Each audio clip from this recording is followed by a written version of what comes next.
శ్రీ శ్రీ శ్రీ శ్రీ శ్రీ వెంకటేశ్వర స్వామి దేవస్థానం అయినటువంటి పెద్దవాల్టేరు ఆలయంలోని దేవీ నవరాత్రుల మహోత్సవాలు ఈ రోజు నుంచి ప్రారంభమయ్యాయి. అయితే ప్రారంభమైన సందర్భంగా ఈరోజు ప్రత్యేకత ఏమిటి, అమ్మవారి యొక్క విశేషాలు ఏంటి అనేది పూజారి గారు ఉన్నారు, ఆయన్ని అడిగి తెలుసుకునే ప్రయత్నం చేద్దాం. పూజారి గారు నమస్తే అండి. ఈరోజు యొక్క అమ్మవారి యొక్క ప్రత్యేకత ఏమిటి, ఇక్కడ ఏ కార్యక్రమాలు ఏ రోజు చేస్తూ ఉంటారు? శ్రీమాత్రే నమః. సర్వమంగళమాంగళ్యే శివే సర్వార్థ సాధికే శరణ్యే త్రయంబకే దేవి నారాయణి నమోస్తుతే. శరన్నవరాత్రులు ఆశ్వయుజ మాసంలో ఈరోజు మొదటి రోజు. దేవీ నవరాత్రులు మన ఆలయంలో ఎంతో ఘనంగా మనం నిర్వహిస్తున్నాము. భక్తులు సహాయ సహకారంతో కొత్తగా మనకి కమిటీ మెంబర్లు కూడా వచ్చారు కాబట్టి మన కార్యనిర్వహణ అధికారు పూర్తి సహకారంతో మనకి అన్ని రకాలు సహకరిస్తూ ఉంటారు. మీరు ఏ రకంగా చేస్తే భక్తులు పెరుగుతూ ఉంటారో, భక్తికి అన్ని రకాల సౌకర్యాలు ఉంటూ ఉంటాయో ఆ రకంగా ఆలోచించి చేస్తూ ఉండండి పూజలు పునస్కారాలని చెప్తూ ఉంటారు. ఆ విధంగా ముందుకుండి నడిపిస్తూ ఉంటారనమాట.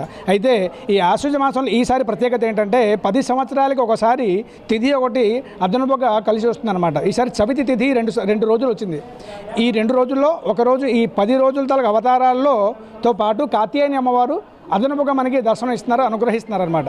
ఈ కాత్యాయని అమ్మవారు ప్రత్యేకత ఏంటంటే ఎంతోమంది జనాలు కుజదోషం రకరకాలతో బాధపడుతూ ఉంటారు. వివాహ ఆలస్యం కానీ, సంతాన ఆలస్యం కానీ, లేదా దాంపత్యం అన్యోన్యత లేకపోవడం కానీ ఇటువంటి సమస్యలతో బాగా బాధపడుతూ ఉంటారు. రుణాలు తీరకుండాను బాగా ఇబ్బంది పడుతూ ఉంటారు. అటువంటి ఇబ్బందులు అమ్మవారి అనుగ్రహంతో నాన్న మీరు బాధపడకండి, నేను కాత్యాయని స్వరూపంగా నేను వస్తున్నాను, ఈ నాకు పూజ మీరు చేసినట్టయితే, కాత్యాయని అమ్మవారికి పూజ చేసినట్టయితే మీ అన్ని రకాల బాధలు తొలగిపోతాయని ఈసారి నిజంగా అదృష్టం ఏంటంటే అమ్మవారు కాత్యాయని స్వరూపంగా మనకు అవతరించి మనకు అనుగ్రహిస్తున్నారనమాట. మన గుడిలోని నిత్య కళ్యాణ పచ్చతోరణంగా ఈ 9 రోజులు ఎంత ఘనంగా జరుగుతుందంటే మరి చెప్పలేము. ఏ రోజు ఏ రూపంతో అమ్మవారు దర్శనం ఇస్తారో ఆ రూపంతో అమ్మవారికి మనం అలంకరణ చేసి ఏ అమ్మవారికి ఏ నైవేద్యం పెట్టాలో, ఏ రోజు ఏ నైవేద్యం పెట్టాలో ఆ నైవేద్యం కూడా పెడుతూను భక్తులందరికీ మనం ఈ ప్రసాద పంపిణీ కూడా చేస్తున్నాం.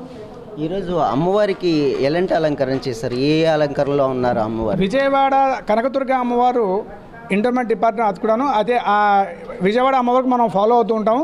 ఆ అమ్మవారిది ఈరోజు మొదటి రోజు బాలా త్రిపుర సుందరి దేవి అమ్మవారి రూపంగా ఈరోజు మనకి అలంకరణ ఇస్తున్నాం అనమాట. మనం అదే రూపంగా అమ్మవారికి అలంకరణ చేసి భక్తులందరికీ దర్శనం ఇప్పిస్తున్నాం.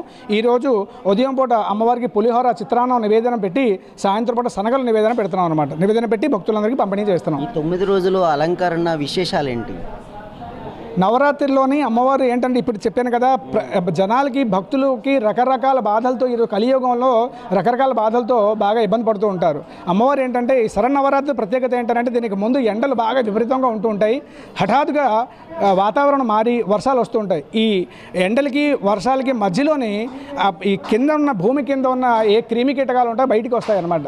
ఆ బయటికి రావడం వల్ల ఆరోగ్యం పాడయ్యే అవకాశాలు ఎక్కువ ఉంటాయి జనాలది. అందుకని మన పెద్దలు ఋషులు మునులు ఏమంటే ఆలోచించి ఏం చేశారంటే ఈ శరత్ ఋతు రాగానే అమ్మవారికి మనం ఆరాధించినట్టయితే ధూపం నైవేద్యాలు అల్లం మిరియాలు అల్లం ఈ రకరకాల ఇలాంటి శొంఠి ఇలాంటివన్నీ మనం వేసి నైవేద్యం పెట్టి అమ్మవారికి మనం సేవిస్తుంటాం. సేవించడం వల్ల ధూపం ఇవ్వడం వల్ల క్రిమి కీటకాలు కొన్ని పోతాయి. అలాగే నైవేద్యం పెట్టి దానికి మన ఆహార రూపంలో ప్రసాదం రూపంలో సేవించడం వల్ల అట మన శరీరం లోపల కూడాను రకరకాల క్రిమి కీటకాలు తనంతరతోనే మాయమైపోతూ ఉంటాయి. అదే అమ్మవారికి మనం పూజ చేయడం, దాంట్లో ధ్యాన స్వరూపంగా కూడాను మన ఆరోగ్యం మన సచ్చక్రాలు కూడాను మనకి లేస్తూ ఉంటాయి అన్నమాట, జాగృతి అవుతూ ఉంటాయి. కాబట్టి ఇటువంటి విధానంగా 9 రోజులు 9 రకాల రూపాలతో మన శ్రీచక్రంలో మేరుకి అధిష్టానం కోసం అని మేరుకు పొందడానికి అనేసి మనకి శాస్త్రం ఎలా అయితే చెప్తున్నదో మెల్లిమెల్లిగా ఒకటి మనం పైకి వెళ్తూ ఉంటాం. ఒక్కొక్క అమ్మవారికి మనం జయిస్తూను పైకి ఎలా వెళ్తూ ఉంటామో అదేవిధంగా మొట్టమొదటి అమ్మవారు ఈరోజు బాలా అమ్మవారికి మనం ఆరాధించినట్టు అయితేనే మనకి రాజరాజేశ్వరి అమ్మవారి మనకి దర్శనం మనకు అనుగ్రహం లభిస్తుంది. కాబట్టి ఆ రాజరాజేశ్వరి అమ్మవారి అనుగ్రహం దొరకడానికి మొట్టమొదటిగా ఏమిటి చేయాలంటే బాలా త్రిపుర సుందరి అమ్మవారికి ఖచ్చితంగా ఆరాధించాలన్నమాట. రెండో రోజు గాయత్రి చతుర్వేద మాత గాయత్రి అమ్మవారు. వేదాలకి జ్ఞానం కావాలి అనుకుంటే, సంస్కార జ్ఞానం కావాలి అనుకుంటే గాయత్రి మాత అమ్మవారు అనుగ్రహం ఉండాలి. మూడో రోజు అన్నపూర్ణాదేవి, అన్నం కోసం ఉంచి అలాగ అలమరుస్తూ ఉంటారు ప్రపంచం అంతాను. కాబట్టి అన్నపూర్ణాదేవి అనుగ్రహంతో ప్రతి ఒక్కళ్ళ ఇంట్లోని 10 మందికి పెట్టేటట్టు ఐశ్వర్యం వస్తుంది మనకి అన్నపూర్ణాదేవి అనుగ్రహం వల్ల. నాలుగో రోజు కాత్యాయని స్వరూపం. కాత్యాయని దేవి గురించి చెప్పాను కదా, 10 సంవత్సరాల తర్వాత ఒకసారి ఆ అమ్మవారు అవతరిస్తూ ఉంటారు. ఎందుకంటే నాన్న మీరేమి బాధకండి, కుజదోషం తాలూకు ఎటువంటి ఇబ్బందులు ఉన్నా కూడా నేను తొలగిస్తాను అనేసి కాత్యాయని అమ్మవారు 4వ రోజు అవతరిస్తున్నారు అనమాట. 5వ రోజుల్లోని మనకేంటంటే మహాలక్ష్మీదేవి అమ్మవారు అనుగ్రహిస్తున్నారు. మహాలక్ష్మి ఈ రోజుల్లో కలియుగంలో ప్రధానంగా మహాలక్ష్మి అనుగ్రహం ఉండాలి మనకి, కాబట్టి మహాలక్ష్మి అమ్మవారు అనుగ్రహం ఉంటున్నది. 5వ రోజు సాక్షాత్ లలిత త్రిపుర సుందరదేవి అమ్మవారు అనుగ్రహం ఉంటుంది. కాబట్టి ఆ లలితాదేవి అమ్మ శ్రీచక్ర అధిష్టాత్రిదేవి అమ్మవారు ఆవిడ అనుగ్రహం కోసం లలితాదేవికి మనం తలుచుకుంటున్నాం. 6వ రోజు మహాచండీదేవిగా అమ్మవారు అరుచేస్తున్నారు. మనం ప్రతిరోజు మన గుడిలోని 2 పూట్లను చండీ హోమం కూడా చేస్తున్నాం. చండీ అంటే 700 శ్లోకాలతో 13 అధ్యాయాలతో కూడిన చండీ సప్తశతి హోమం కూడా మనం చేస్తున్నాం. ఈ హోమం చేయడం వల్ల ముగ్గురు అమ్మవార్లు శక్తి మనకు దొరుకుతుంది. మహాకాళి, మహాలక్ష్మి, మహాసరస్వతి ముగ్గురు అమ్మవార్లు అనుగ్రహం మనకి దొరుకుతుంది. అలాగే 7వ రోజు మూలా నక్షత్రం రోజు సరస్వతీదేవి అమ్మవారు అనుగ్రహిస్తున్నారు. ఆ సరస్వతీదేవి చిన్నపిల్లలకి మంచి సంస్కార జ్ఞానం, పెద్దవాళ్ళకి ఉద్యోగం, ఇలాంటి రకరకాల మనకి సరస్వతి అనుగ్రహంతో మనకి అవి కల్పిస్తూ ఉంటారు. అలాగే 8వ రోజు దుర్గాష్టమి. దుర్గాష్టమి గురించి వేరేగా మనం చెప్పక్కర్లేదు. దుర్గాదేవి అమ్మవారు ఆ అష్టమి రోజు మనకి ఏంటంటే రాక్షస సంహారం కోసం, కలియుగంలో రాక్షస అంటే ఏమిటి, కామ, క్రోధ, లోభ, మోహ, మదమాత్సర్య ఈ 6 శత్రువులు మన శరీరం లోపల ఏవైతే ఉన్నాయో అవన్నీ తొలగించడానికి దుర్గాదేవి అమ్మవారు వస్తూ ఉంటారు. అలాగే 9వ రోజు మహిషాసుర మర్దిని స్వరూపంగా మహిషాసురుడికి ఆ యుగంలో సంహారం చేయడానికని అమ్మవారు అవతరించారు. కానీ ఈ యుగంలో ఇప్పుడు చెప్పాను కదా, కామ, క్రోధ, లోభ, మోహ, మదమాత్సర్య శత్రువులు కాకుండా బహిశత్రువులు ఏవైతే ఉంటాయో బయట శత్రువులు ఏదో ఒక రూపంలో మనకు ఉంటూ ఉంటారు. కాబట్టి ఆ శత్రు సంహారం కోసం మహిషాసుర మర్దిని రూపంగా ఉంటారన్నమాట. ఈ 9 రోజుల్లోనూ ఈ విధంగా మన తాలూకు నెగటివ్స్ అనేది నకారాత్మక ఊర్జ అంతా తీసేసి సకారాత్మక ఊర్జ శాంతి స్వరూపంగా మనకి దర్శనం ఇస్తారు విజయదశమి రోజు. ఆ విజయదశమి సాక్షాత్ రాజరాజేశ్వరి అమ్మవారి స్వరూపంగా మనకి దర్శనం ఇస్తారు. అయితే ఈ సంవత్సరం ఈరోజు ఇప్పుడు చూసుకున్నట్టయితే నూతన కమిటీ కార్యవర్గం కమిటీ ఏర్పడింది. అయితే ఇందులో భాగంగానే గోవిందరెడ్డి గారు మనతో ఉన్నారు. ఈ కార్యక్రమాన్ని ఎలా జయప్రదం చేస్తున్నారు అంటే, నవరాత్రులు అనేది ఎంతో ప్రధానంగా హిందువులకి ఎంతో ప్రధానంగా నమ్మకం ఉండేటువంటి ఈ నవరాత్రులు ఈ ఆలయంలో ఎలా పూజలు జరుపుతూ ఉంటారు? వెంకటేశ్వర గుడి మన పెద్దవాళ్ళ గ్రామంలో ఉందండి. అలాగే దేవి నవరాత్రులు ఉదయం 5 గంటల నుంచి ప్రారంభం అవుతున్నాయి. భక్తులు కూడా 400 నుంచి 500 మంది భక్తులు వస్తున్నారు. అలాగే వాళ్ళకి కూడా స్వామివారు మన పంతులు గారు కూడా పూజలు చేస్తూ ఈ కార్యక్రమాలన్నీ ఆయన ప్రతి ఒక్కొక్క రోజు అవతారం ఏ అవతారాలు అయితే అవతారాలతో అమ్మవారికి పూజలు చేస్తూ ప్రత్యేకంగా ఉదయం పూట మార్నింగ్ అయితే 5 గంటల నుంచే పూజలు చేయడం జరుగుతుందండి. ఈ కార్యక్రమం ప్రజలందరూ కూడా విచ్చేస్తున్నారు. అలాగే మా పెద్దవాళ్ళ గ్రామం చుట్టుపక్కల ఉన్న గ్రామాలందరూ కూడా వచ్చి ఈ పూజని జయప్రదం చేస్తారండి. మేమందరం కూడా కోరుకుంటున్నాం, చేయిస్తున్నారు. ఇప్పుడు మనం చూసినట్టయితే వెంకటేశ్వర స్వామి ఆలయంలో ఉన్నాం. ఆలయం ప్రత్యేకంగా చెప్పుకుంటే పెద్దవాల్టేరు వెంకటేశ్వర స్వామి ఆలయంలోని పూజలు ఎంతో అంగరంగ వైభవంగా చేస్తారు అనేది ఇక్కడ భక్తుల నమ్మకం.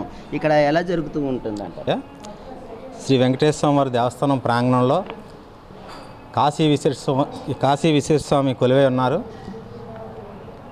వారి ప్రక్కనే శ్రీ దుర్గాదేవి అమ్మవారు ఉన్నారు. ఈ ప్రాంత ప్రజలు అమ్మవారిని ఆశ్వీజ మాసం రాగానే భవానీమాలలు ధరించి నిత్యము కూడా ఉదయం సాయంత్రం అమ్మవారిని సేవించి తరిస్తున్నారు. అందుకు అనుగుణంగా ఆలయ అర్చకులైనటువంటి చంద్రశేఖర శర్మ గారు అనేక రకాలుగా ఒక ప్రసాద వితరణ కానివ్వండి, అదే కుంకుమార్చనలు కానివ్వండి, దేవస్థానం ధర్మకర్తల మండలి చైర్మన్ గారు గోవిందరెడ్డి గారు మరియు ధర్మకర్తలు ఆధ్వర్యంలో మేము పూల అలంకరణ ఏర్పాట్లు చేసాం. అదేవిధంగా ఉదయం సాయంత్రం కూడా శనగల ప్రసాదం, వివిధ రకాల ప్రసాదాలు ఏర్పాటు చేయడం జరిగింది. భక్తులకి ఎటువంటి అసౌకర్యం కలగకుండా మేము దర్శనం ఏర్పాట్లు చేస్తున్నాం. అదేవిధంగా 4వ తేదీన ఈ ఆలయ ప్రాంగణంలో ఈ భవానీ భక్తులు కానీ అమ్మవారి భక్తులకు కానీ అన్నప్రసాద వితరణ కూడా ఏర్పాటు చేశాం. ప్రతిరోజు కూడా ఈరోజు ఉదయం అయితే తెల్లవారుజాము 4 గంటల నుంచి కూడా చాలా విపరీతమైనటువంటి భక్తులు వచ్చి అమ్మవారిని దర్శించుకోవడం జరిగింది. ఈరోజు లగాయతు విజయదశమి రోజు వరకు కూడా 11 రోజులు వివిధ అలంకరణలో అమ్మవారిని అర్చక స్వామి తయారు చేస్తున్నారు. చాలా అద్భుతంగా ఇక్కడ పూజా కార్యక్రమం జరుగుతున్నాయండి. వేద పండితులు ఆశీర్వచనలు అన్నీ కూడా వారికి అందజేయడం జరుగుతుంది. కాబట్టి అందరూ కూడా భక్తులు 50 మంది విచ్చేసి ఈ చుట్టుపక్కల ప్రాంతాల వారు కూడా విచ్చేసి అమ్మవారిని దర్శించుకొని తీర్థ ప్రసాదాలు స్వీకరించవలసిందిగా కోరుతున్నాం. అంటే మరికొందరు మంది భక్తులు ఉన్నారు మనతో పాటు. భక్తులను అడిగి తెలుసుకునే ప్రయత్నించేద్దాం. అమ్మ, మీరు ఆలయానికి వస్తూ ఉంటారు, అంటే పూజలు ఇక్కడ ఎలా చేస్తూ ఉంటారు? నేను దాదాపు 10 సంవత్సరాల నుంచి వస్తున్నానండి గుడికి. ఉదయాన్నే 5 గంటలకి అభిషేకం చేస్తారు, చాలా జనాలు వస్తారు. అలాగే ఉదయం 8ంటికి అష్టోత్తరం చేస్తారు, సాయంత్రం 6 గంటలకు సహస్రనామాలు చేస్తారు. ఈ పంతులు గారు టోన్ అలాగే ఉంటుంది, పూజ కూడా ఇంకా ఆ పంతులు గారు చేస్తారంటే ఎంతమంది భక్తులు వస్తూ ఉంటారండి, అంత బాగా చేస్తారు. అలాగే 2 పూట కూడా నైవేద్యం కూడా బాగా పెట్టి చాలా బాగా చేస్తారండి. 10 సంవత్సరాలు మీరు చెప్పండి అమ్మా, ఎలా పూజలు అవి చేస్తూ ఉంటారు? ఈ నవరాత్రుల పూజలు ఇక్కడ ఎలా జరుగుతూ ఉంటాయి? చాలా బాగా జరుగుతాయండి, బాగా చేస్తారు. పంతులు గారు చాలా బాగా చేస్తారు. అందరూ బాగుంటుందా? మరి బాగా చేస్తారా? మా ఎలా జరుపుతారు ఇక్కడ? బాగా చేస్తారు సార్. పూజలు ఉదయాన్నే 5 గంటలకే స్టార్ట్ అవుతుంది. గోత్రనామాలతో అందరూ పూజలు చేస్తారు బాగాను. సాయంత్రం వరకు కూడాను జనాలు బాగా వస్తారు. అందరూ భక్తులందరూ బాగా వస్తారు సార్ ఇక్కడికి, పూజలు బాగా చేస్తారని. మరికొందరు మంది ఉన్నారు, ఇక్కడ అడిగి తెలుసుకునే ప్రయత్నం చేద్దాం. అమ్మ, మీరు ఇక్కడ పూజలకి ఇక్కడ చాలా ప్రత్యేకంగా చేస్తూ ఉంటారు. దేవీ నవరాత్రులు ప్రత్యేకంగా మీ భక్తుల కోరికలు తీర్చే తల్లిగా ఆమె ఉన్నారు. అంటే మీకు ఇక్కడికి వస్తూ ఉంటారు కదా, ఎలా అనిపిస్తుంది? చాలా ఆనందం అనిపిస్తుందండి. ఈ పూజలు అవి చాలా బాగా చేస్తారు. పంతులు గారు, ఆయన పూజారి గారు బాగా చేస్తారు. అందరినీ భక్తులందరినీ బాగా ఆదరించి అందరినీ బాగా సమన్వయంగా చూస్తారు. ఎన్నాళ్ళు బట్టి వస్తున్నారు ఇక్కడికి? మేమండి అప్పుడే ఇక్కడ 94లో వచ్చాము, అప్పటి నుంచి వస్తున్నాము. సార్ మీరు చెప్పండి, అదే ఈరోజు దేవీ సవర్ణాత్రులు మొదలయ్యాయి అంటే ఇక్కడికి మీరు తరచూ వస్తూ ఉంటారు, పూజలు అందుకుంటారు, ఎలా అనిపిస్తుంది? శ్రీమాత్రే నమః. నమస్కారం అందరికీ. ఇక్కడ మిగతా ప్రదేశాలకి ఇక్కడికి ఉన్న తేడా ఏంటంటే క్రమ పద్ధతిలో మంత్రోచ్చారణ ఏ విధంగా స్వరం ఏ విధంగా చెప్పాలో ఆ విధంగా ఖచ్చితంగా తూచా తప్పకుండా ఒక క్రమ పద్ధతిలో పూజలు పురస్కారాలు ఇక్కడ జరిగి అమ్మవారికి మనం చేసే పూజలన్నీ ఆవిడకి ఆ నివేదనలు అవన్నీ కూడా సక్రమంగా అందే విధంగా ఇక్కడ ఉండేటటువంటి పూజారులు చేస్తున్న కృషి వల్ల భక్తులు ఎంతోమంది వస్తున్నారు. ఇవాళ ఉదయం కూడా కొన్ని వందల మంది రావడం జరిగింది. పూజలన్నీ బాగా కైంకర్యాలన్నీ ఎప్పటికప్పుడు ఎలా జరగాలో అలా జరుగుతున్నాయి. కాబట్టి ఈ అవకాశం అందరూ వాడుకొని ఈ అమ్మవారి నవరాత్రుల్ని దిగ్విజయంగా జరిపించాలని భక్తులందరూ కోరుకున్నాం. అంతేకాకుండా మేము నూతన కమిటీ ఏర్పడిన మీదట మా రెడ్డి గారి ఆధ్వర్యంలో ఇంకా చాలా ఉన్నతమైన కార్యక్రమాలు ఏమేమి చేపట్టాలో దానికి ప్రణాళికలు రచించడం జరిగింది.